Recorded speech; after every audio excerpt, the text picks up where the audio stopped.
Bah, c'est une excellente question. C'est évidemment un métier un peu mystérieux quand on ne joue pas dans un orchestre soi-même. Savoir à quoi sert ce monsieur de dos qui agite les bras, c'est toujours un peu complexe à comprendre. Alors je vais essayer d'être clair parce que un chef d'orchestre sert à plein de choses. D'abord, il y a ce que tu vois en concert. Et ce que tu vois en concert, ben évidemment, c'est le moment où le travail s'achève et on donne une représentation, on donne un concert pour le public. Mais en amont de ça, c'est-à-dire avant ça, il y a évidemment tout un travail dans lequel le chef d'orchestre a une mission bien particulière. Donc il y a ce qu'il va faire au concert que tu vas voir, et puis il y a ce qu'il a fait avant avec les musiciens pour qu'il y ait un concert. Alors en gros, si tu veux, le chef d'orchestre, il est avec une partition, les musiciens sont avec chacun et chacune une partition. Sur la partition de chef d'orchestre, il y a toutes les partitions de l'orchestre. Ben, tu sais qu'il y a plein d'instruments dans l'orchestre. Il y a une grande famille qui est une famille qu'on appelle les cordes, des instruments à cordes, tu vois, qui sont devant, que tu vois en premier plan, c'est ceux que tu vois le plus proche de toi.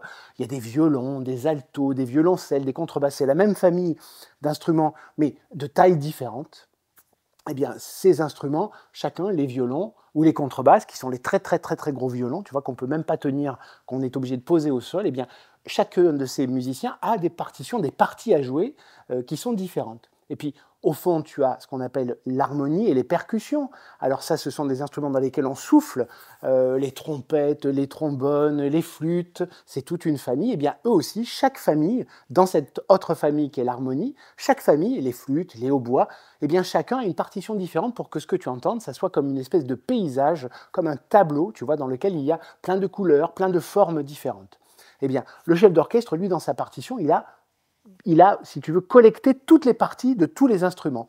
Il a donc une vision un peu générale de ce qui se passe, et les musiciens, eux, ont la vision de ce qu'ils doivent jouer. Déjà, le travail du chef est parfois d'essayer de mettre en perspective les choses et d'expliquer par exemple à un musicien qui sait qu'il doit jouer une ligne musicale qu'en fait il la joue avec quelqu'un qu'il n'entend pas, qui est de l'autre côté de l'orchestre, et lui dire attention, vous devez jouer la même chose, il faut que ça soit ensemble, il faut que ça soit juste. Ça c'est le travail, disons, de mise en place. Il y a aussi parfois du travail de justesse. Alors, imagine que tu as un trombone, tu sais, les trombones, c'est ces gros instruments en cuivre qu'on a posés sur l'épaule avec une coulisse qu'on tire et qu'on pousse comme ça et qui font beaucoup de bruit. On les met loin parce qu'ils font beaucoup de bruit, tu vois, c'est un instrument qui est fait pour apporter des sonorités métalliques, cuivrées, magnifiques. Eh bien, quand ils jouent les trombones, souvent, ils sont 3, 2, 3, parfois 4, à côté l'un de l'autre. Dès qu'ils émettent un son, eh bien, ils s'entendent eux, ils entendent leurs voisins, mais ils n'entendent plus le reste de l'orchestre.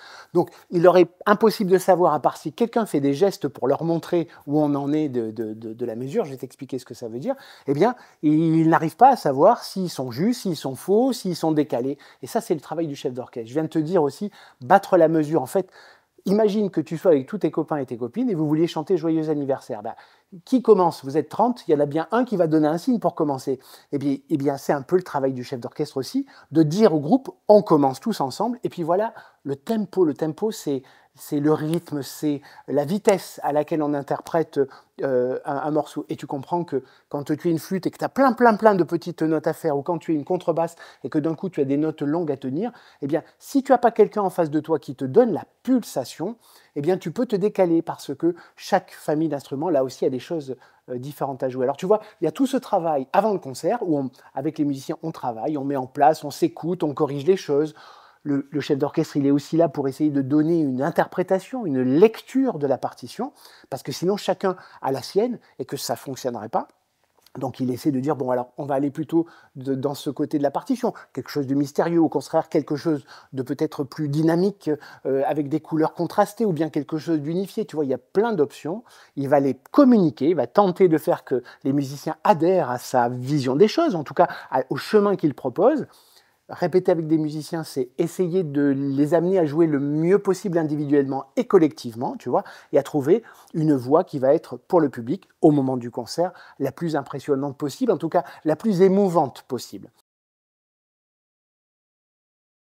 Il y a des orchestres qui jouent sans chef. D'ailleurs, dans l'histoire de la musique, le chef apparaît à un moment particulier.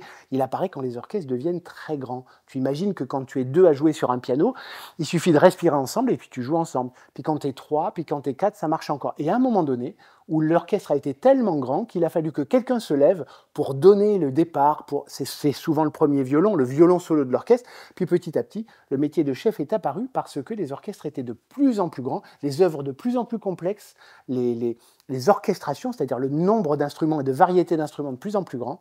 Il a fallu que quelqu'un se charge de ça. En gros, c'est ça le métier de chef d'orchestre, mais évidemment, il y a plein d'autres choses qui sont passionnantes dans ce métier. Le mieux, c'est non seulement de venir voir les concerts, mais aussi d'apprendre un instrument et très vite, dès la première année, de jouer dans un orchestre.